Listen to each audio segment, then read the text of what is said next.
Daddy ఎక్కడికి వెళ్తున్నా daddy? నేను మార్కెట్కి వెళ్తున్నానమ్మా. రేపు వినాయక చవితి కదా, నీ కోసం ప్లాస్టర్ ఆఫ్ ప్యారిస్తో చేసిన రంగురంగుల వినాయకుడి బొమ్మ తేడానికి వెళ్తున్నానమ్మా.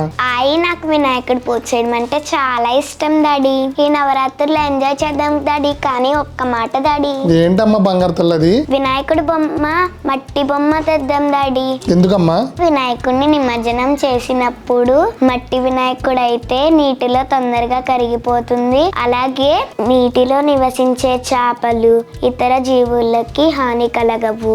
నీరు కూడా కలుషితం అవ్వదు. రంగురంగుల ప్లాస్టర్ ఆఫ్ ప్యారిస్ బొమ్మను నీటిలో నిమజ్జనం చేసినప్పుడు అది కరగడానికి చాలా రోజులు పడుతుంది. మన పవన్ కళ్యాణ్ గారు కూడా చెప్పారు కదా డాడీ, మట్టి వినాయకుల్నే వాడమని. అందుకే మనం మట్టి వినాయకుల్నే పూజిద్దాం, వాతావరణ కాలుష్యాన్ని తగ్గిద్దాం, మన పవన్ కళ్యాణ్ గారు చెప్పిన మాట విందాం.